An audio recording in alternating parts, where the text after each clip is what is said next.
an ultimate global podcast. Hello, and welcome to our special weekly podcast on trending international and social affairs. You're listening to Saurabh Kora and George Mavros from Sydney. Welcome to another exciting episode of the Ultimate Global Podcast. And in this episode, we are being joined by the co-founder of PicUp, Jacob Olsen, to discuss on this topic of marketing for early stage startups.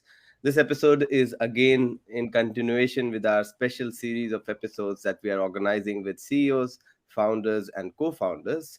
And since Jacob is a co-founder of PicUp, which he's going to tell in a while what PicUp is and how he came up with this idea. But welcome to this episode, Jacob. Really appreciate you always supporting Ultimate Global Podcast and other kind of things that I keep on doing in a very open and transparent manner. Thank you so much for that. Oh, thanks for having me, Saurabh. I'm excited to chat with you. And yeah, it's good to see you very active across LinkedIn and what you're doing here on the UGP podcast. It's awesome stuff. Thank you so much, Jacob. So to start off with this discussion, first of all, I would like to know more about PicUp and how you came up with this idea, just for the listeners who might not be knowing about that. Yeah, so PicUp is a on-demand mobile and web app that connects customers who need deliveries, small moves, and junk removal services, and connects them with drivers who have the vehicles that can complete those services, which is predominantly utes and vans. So I suppose the easiest way to describe it is the Uberization of utes and vans. And instead of moving people, we move big and bulky items that customers can't fit in their cars. So probably the three biggest use cases that we have for the PicUp service is firstly junk removal, which is basically how the idea was born originally. One of our other co-founders, Levi, came up with the idea that because he lives on the Gold Coast here in Queensland, and there's a lot of tradies up that way, and he works in the construction industry. So he was seeing a bunch of empty utes parked on the side of the road for long periods of the day. And he's like, surely there's a way we can tap into these vehicles and make them more productive. And the first idea was junk removal. Like if someone needs an old couch or an old fridge or some green waste taken away, one of these tradies, when they finish their day, can go and pick up that item from someone's house or a business and make a little bit of extra income for the week. So that's kind of how the idea was born. And then throughout the preceding 6, 12, 18 months, we sort of transitioned into the pickup and delivery side, which now represents about 75% of our revenue. So that was probably a good idea that we brought that service on. And the two main use cases on that side of the business for the pickup and delivery is to pick up from retail stores and delivering to people's homes.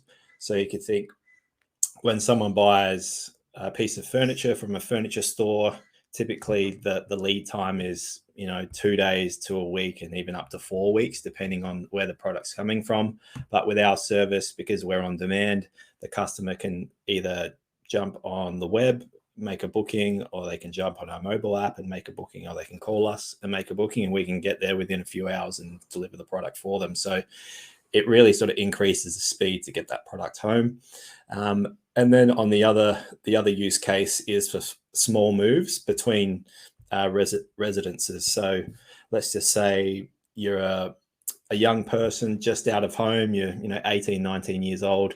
You might not have much stuff. So you might have a bed, a coffee table, and a fridge, maybe a bedside table. You don't have much stuff, so you probably don't need a traditional removalist, right? You probably don't want to be spending $500 to $1,000 to move a few items. And if you don't have friends or family that have the right type of vehicle to move that stuff, then PicUp is the solution for that. So they can, again, quickly make a booking online on the mobile app through the phone if they're old school and they like to talk to someone, and they can get that stuff moved at a considerably lower price than what they would with a traditional removalist, and they can pick and choose the time that it gets moved. Yep, that's a very exciting idea, Jacob. As you said, Uberization of the things that you are doing, and the way you described it, it's very easy, very simple, but still solves a very critical problem that we have. So, I think kudos to your team and yourself for continuously driving this idea, because I Mm. know that a lot of startups they start with their idea, and after a while they don't want to continue with that idea because of certain reasons, and that is something which we'll be discussing in this episode as well. But coming back to this topic that we have for today, that is marketing for early stage startups. How do you think that is very different from the larger companies, or do you think that there is some sort of synergies between how you market for your startup and how you market for a bigger multinational company? Yeah, well, there's a few major differences, I think. Firstly, as an early stage startup, which we still are, you obviously have limited resources. So both on the finance side and also time, you most likely have a very small team, which we do. So if you compare that to, say, a well capitalized Series B, Series C, or even a public company, they have entire marketing departments with a separate person handling each little individual aspect of their marketing strategy. They might have someone who just does digital ads like Facebook and Google, and then they'll have someone who just handles email marketing. They might have a social media manager. They've got a CMO obviously as well, or a head of marketing, and they might have a content team. So they've got this big array of resources to draw on, and then you compare it to someone like us. We're only a couple of people, so we've got to try and handle all those little activities, and that's probably the biggest difference, is that you're stretched in terms of your resources. So you really got to focus on only a few things that are going to get the best bang for buck, and that's probably one thing that we found out probably the hard way, is that we tried to do too many things with limited resources. And as you would know, rather than focusing on one thing, if you try to do too many things, you end up doing nothing. So yeah, that's probably the biggest thing that we found, is that you're stretched with your resources, so you got to make the time and money that you do have count. Yeah, I can totally relate with that because I've worked for a startup, and how it feels like when there is one person, and that is the person who's taking care of multiple things at the same time. But the advantage to that is, what I found is that you can learn a lot. You can learn a lot of different things in one role, which you might not be able to do that in a larger company. And I think that's a very core value that startups portray whenever they are looking for new people to hire, also because they can portray themselves as an organization or as a small company which is hiring to so that you can wear multiple hats in there, and that's how you can learn those different things which will help you later on in the career, isn't it, Jacob? Yeah, absolutely. I mean, coming into trying to build a startup, not coming from a marketing background. I mean, I did a couple of marketing subjects in my MBA, but that what I learned in university compared to what you actually have to do to build a company is just, they're on two different ends of the spectrum. So for anyone who wants to learn about business, about marketing, about startups, the best way to do that is just go either start one yourself. I mean, you can start a business these days with all the tools that we have available with a very small amount of capital. I mean, it depends on what type of service or product that you're offering, but either start one yourself or go get a job at an early stage startup, because you will get exposure to so many different facets of the business that you wouldn't if you went and worked at a large multinational company. Another thing that I really want to discuss with you is related to this fact of optimizing your marketing budgets and setting up the marketing strategies. So, first of all, when you are setting up strategies for your startup, how do you look at it at a broader level? Because I know that you don't have a lot of people, as a startup. So how do you set strategies and making sure that they are implemented and executed in the right manner? Well, I would say probably early on, we probably didn't have a strategy. And like I said earlier, we learnt the hard way about marketing and probably what we should have been doing. If you want, I can take you through sort of step by step our journey over the last 12 months or 18 months in terms of marketing. Probably when we first started, going back to the very early days, we were just marketing to family and friends and peers. So just asking them and telling them about the product, seeing if they want to use it. That was probably the way that we got some early traction, which everyone should do. I mean, that's the easiest way to get people to use your product and test it early on. And then our next step, which looking back was completely the wrong move. But again, this is a part of starting a business. You live and learn. What we did, we brought on a BDR who was selling our product or our service directly to retail and commercial customers. Now, the issues with that was that PicUp, we didn't really have any visibility in the market. So for this person who was going out and doing cold calling to potential customers, there was no marketing qualified leads. There was no sales qualified leads. There was nothing. Probably our product wasn't really even good enough to be selling to big retail just yet. And it was just a spray and pray approach, which looking back was totally the wrong move. We didn't really have any content out there. So let's just say, for example, the BDR went and spoke to a potential retail client. They had a discussion. He told them about what we did. Then when they went back to do a little bit of research on us, which as you would as a customer, you want to know, okay, are these guys legit? We had a website, but apart from that, there wasn't much content out there. So it was probably, it was a good learning curve for us. We will bring BDRs on in the future, but we're probably going to have a totally different approach to that.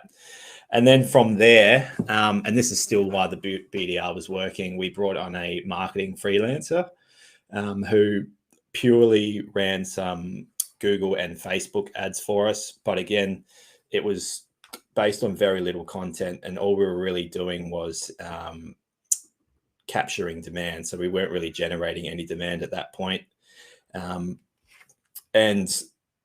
the niches that we play in, for the in demand capture spaces like removalist, junk removal, retail delivery, these have like a lot of competition. They're extremely competitive in terms of SEO and AdWords and all that sort of stuff. So we're putting out not a bunch of money, but we're putting out a fair whack of money for an early stage startup for Google and Facebook ads. And we did get customers. Like, it does work, but in terms of the customer acquisition costs, it wasn't a sustainable option for us, and we felt that we weren't getting enough from that marketing freelancer. And it was nothing against them, but again, we probably didn't have the infrastructure for it to work as well as it could have. And then we went to the next step, which was bringing on a marketing agency. So at this point, we were like, okay, let's bring on a more comprehensive solution for us, because we didn't have anyone internally that was a marketing expert. And what generally happens with a marketing agency, you'll pay a monthly retainer, and that can range from anywhere from 5,000 up to, there's big businesses that would probably pay 50,000 a month. We weren't anywhere near that, but there was a monthly retainer, and then obviously with your ad spend and content creation spend as well. But the issues that I found, and after speaking to a lot of marketing people who, high up in the space, these marketing agencies typically have anywhere from 20 to 100 clients. So the people working on your account are spread very thin. They might only spend 2 hours a week on your specific business. And then further to that, there's little accountability in terms of the marketing side if targets aren't met. I know you work in sales. If you're not meeting quota, it's fairly cutthroat, right? But on the marketing side, it doesn't tend to be like that. There is a lot of excuses that get thrown up, and it's like, oh, maybe this content just didn't hit, or we need to tweak a few things, and we'll see how it works out for the next few months. But as a growing startup, you really need to be hitting some growth targets. And for us, we played out that strategy with the marketing agency for about 5-6 months, and then only recently, a couple of months ago, we've scaled that right back, and we're no longer using the agency. And finally, we come to the point where we are now, which is not purely, but I would say 80% of our efforts are now focused on demand generation. So not sure how much you know about demand generation and demand capture, but demand generation represents like 95% of the market. So let's just say, for example, you take demand capture, that represents 3 to 5% of the buyers in the market, and they are actually in buy mode, whereas the rest of the market, the other 95%, aren't actually in buy mode. So what demand generation is you educating and creating awareness about your brand and the service that you offer. So when those customers do switch across to the demand capture side, and they go into buy mode, the first business or company they think of is you, and you don't have to spend as much money on Facebook ads and Google ads to convert them. So that's where we're at the moment, and there's a heavy focus there for us currently. Yep. That's a very interesting story that you have just shared. And I'm sure that a lot of startup founders might be correlating with you when you were describing that story, because a lot of them might have gone through the same journey as yours. And as I told you, that I was also working for a startup for 3 years. And there was a time when I used to do marketing, sales, customer success all at the same time. And now Yeah. when I look at that time, I think that, that was a lot which I was doing. But I think that was a period when I learned a lot. I was still in my early 20s. So I thought that was a good investment of my time towards learning something new. Because I still feel that early 20s is the time when you can invest in learning. And there is no better time than that, where you can actually understand what you are good at, what you are not good at, what you should be doing more often. And that's when I decided that probably tech sales and customer success is something which I want to do continuously, which kind of drives me and makes me happier than the other things. So that is something which I wanted to talk about before we move forward in this podcast. But now I want to understand from you your general experience as a startup co-founder, when you have been when you have founded something of your own versus when you didn't have something of your own. How different has been your life in terms of the way you earn money, or the way you look at the different things in the market? Because I know that when I talk to startup founders, there is a different vision that they have. There is a purpose with which they are working. Mostly if you talk to any other person, they also have a purpose, but I think the purpose is not as aligned or as impactful as you see from the startup founders, because they know that there is a baby that they are working on continuously. So I guess PicUp is your baby. How do you see it's creating an impact on the society as a whole? Yeah, well, I mean, as someone who's trying to build a business, there's never going to be anyone who cares as much about the business as you. And I think that's probably one thing that a lot of managers fail at, is that they expect employees to care as much as they do. Leaders, founders, managers, anyone who has some sort of seniority within a business, they expect employees to care as much. But just through how people evolve and people's nature, they're never going to care if they've got no skin in the game. as much as you would as a founder, or someone who's putting 4 or 5 years into something and it potentially might not even work. So you're taking a big risk as a founder, both financially, in terms of time. There's career risk. There's a bunch of things that you're putting on the line. So especially at the early stage where you're, again, as I spoke about earlier, you're very limited in terms of resources because you've only got a small team. I mean, I'm hoping as we grow and we move into other states and we potentially raise some capital and all that sort of stuff, that the burden becomes a little bit less in terms of the time pressure. But who knows, it might get worse. So it can definitely be quite lonely. We do have a couple of other founders, but they're not in the business day to day.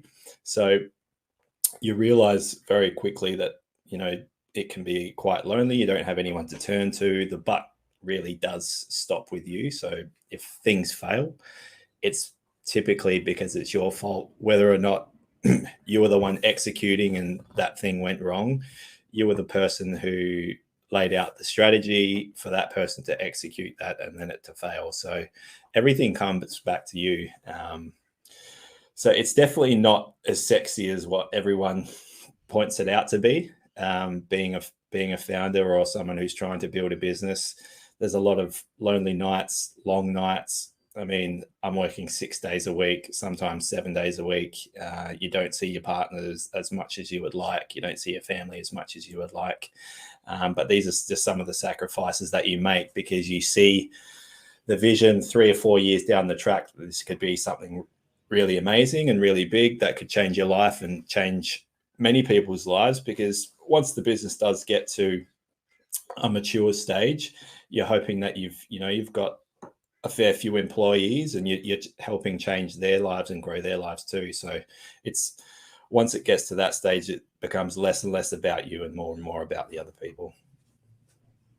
Yep, that's so insightful again, Jacob, because I know a lot of startups, they struggle a lot, and they continue to sometimes build great products, but sometimes they leave it halfway. And I think that's one of the things that I would like to touch from you. You just talked about this thing that you will not be succeeding all the time. Yesterday, I had posted something on LinkedIn which said that it's always okay to fail, and you shouldn't always succeed. Even if you are failing, you should celebrate your failures. A lot of the time we are just celebrating our successes, but I think behind that one success there can be 100 failures that you have encountered. So I think before celebrating that one success, you should celebrate those 100 failures, isn't it? Yeah, absolutely. I mean, you don't get to the successes without the failures, right? I mean, I laid out before our entire marketing journey so far. There was a lot of failures in there. Eventually, we will get to a place where we nail exactly the way that our marketing should work, and we nail the right strategy, and from that will come a lot of success. But it's very, very rare where someone comes in and nails strategies from day one after the other. Like, I mean, there's probably no one really, like even the best entrepreneurs in the world, like Elon Musk. I mean, they failed time and time again until they got the whole Tesla thing right. So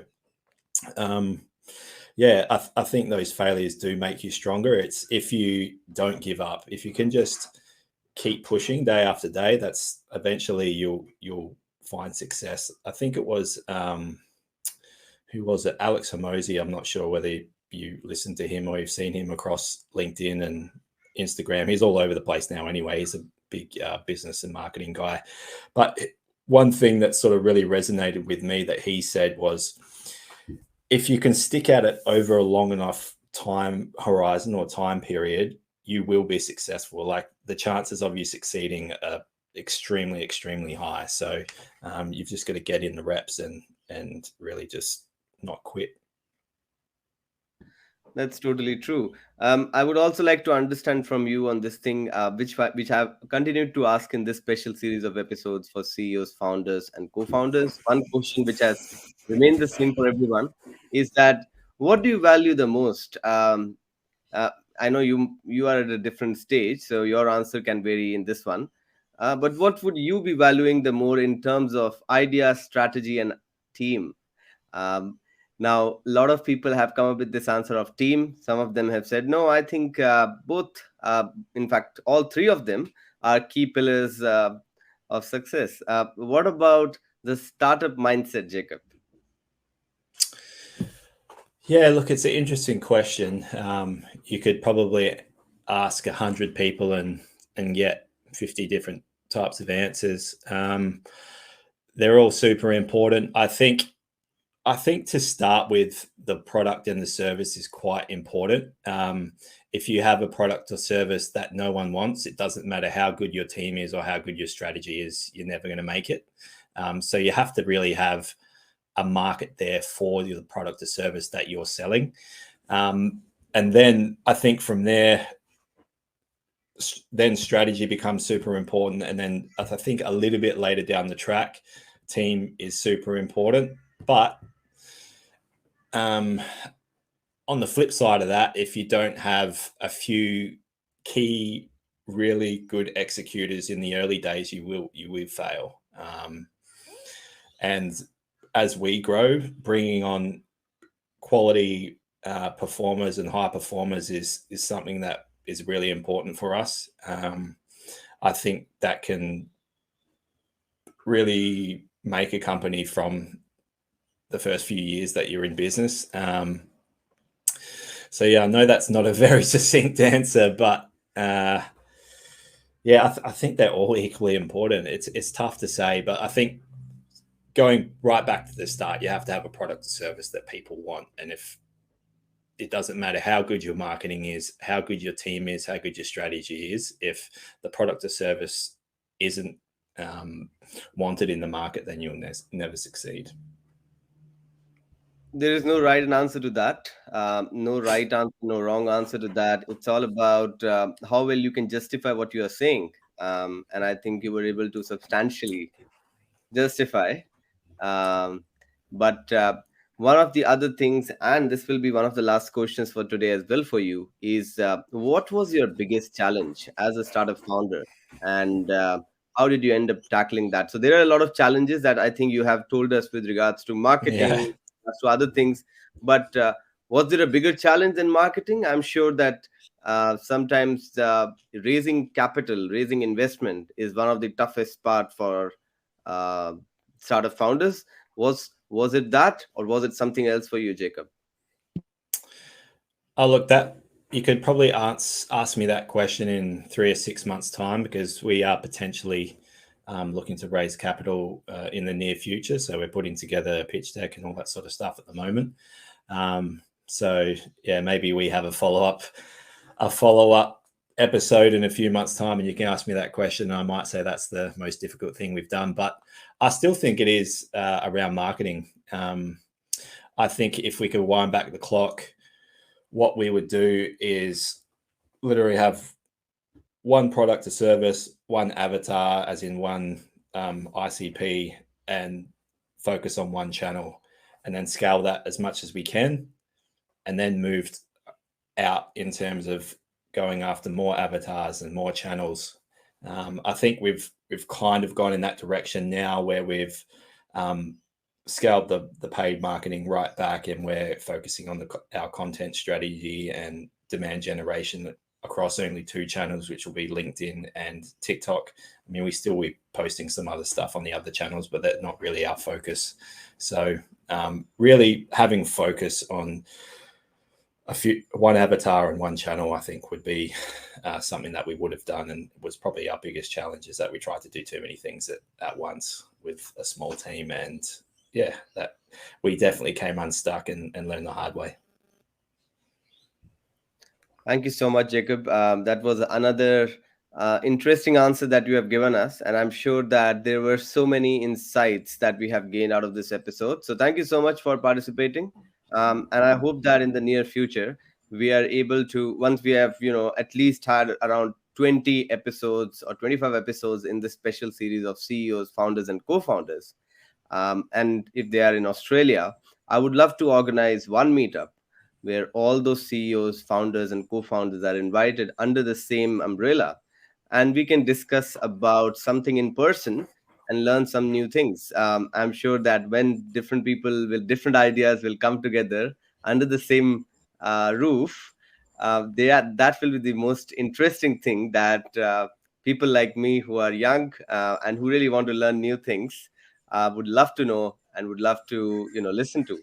But thank you so much, and I really expect you to be a part of another episode pretty soon once you have raised enough capital in the next 6 months. Yeah, well, thanks for having me, Saurabh. It's been a pleasure, and yeah, that meetup sounds amazing. If you do end up organising that, I'd definitely be up for it. This is an Ultimate Global Podcast. Hello, and welcome to our special weekly podcast on trending international and social affairs. You're listening to Saurabh Kora and George Mavros from Sydney.